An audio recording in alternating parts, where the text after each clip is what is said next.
রবিবারের দুপুরে যদি এই রকম ইলিশ মাছের মালাই পাতুরি থাকে তাহলে কি হবে, দুপুরে গরম ভাতটা জমে উঠবে।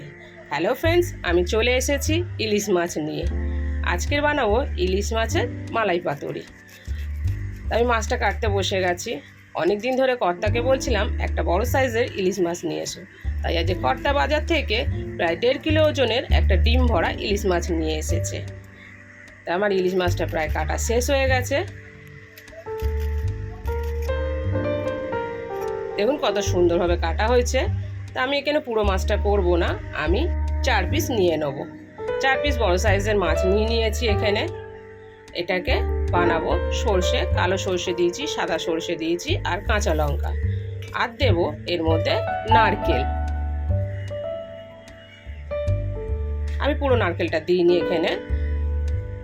আর দেব নুন। এটাকে একটা পেস্ট বানিয়ে নেব। তারপর পেস্টটা হয়ে গেছে এখানে। এবার আমি মেখে নেব।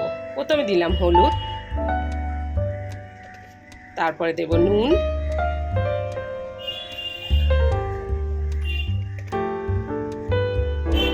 এবার পেস্টটা দিয়ে দিলাম।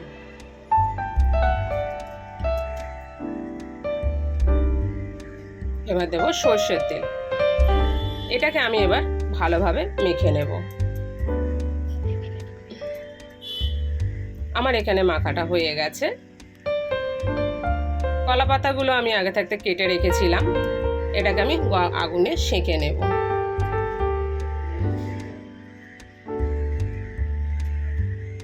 আমার এখানে সেঁকা হয়ে এসেছে। এবার আমি এটাকে একটা একটা করে দিয়ে মুড়ে নেব। আমি কদিন ফুটেজ ছাড়তে পারিনি, কারণ আমার মেয়েটা ছোট, 12 বছরের মেয়ে। সেই আমার ফুটেজ এডিট করে, প্লাস ভিডিওটা রেকর্ডিংও করে। এবং ও না থাকলে আমার খুবই অসুবিধা হয়ে যায় বন্ধুরা, তার জন্য আমি ফুটেজটা ছাড়তেও পারি না। আমার এখানে মোড়া হয়ে গেছে। আমি এটাকে এবার বাঁধবো।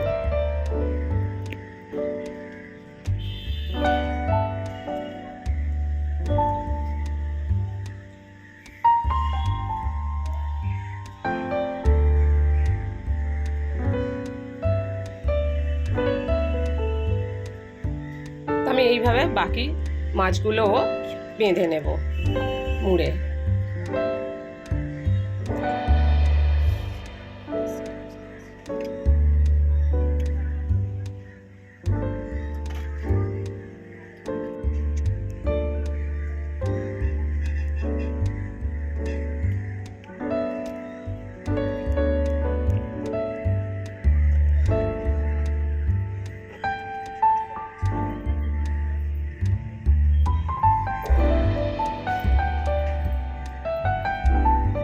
আমার এখানে বাঁধা পুরো শেষ। আমার 4টে মাছ পুরোপুরি রেডি হয়ে গেছে। আমি আগে থাকতে ফ্রাই প্যানটা বসিয়ে গরম করে নিয়েছিলাম তেলটা দিয়ে। এবার একটা একটা করে আমি এটাকে ভেজে নেব। আমি উল্টে দিলাম এটাকে। এখানে আমার হয়ে গেছে, আমি তুলে নেব। আবার দুটো বসিয়ে দিলাম। এটাও আমার হয়ে গেছে। আমি সবটাই নামিয়ে নিলাম। গরম গরম মালাই পাতুরি রেডি।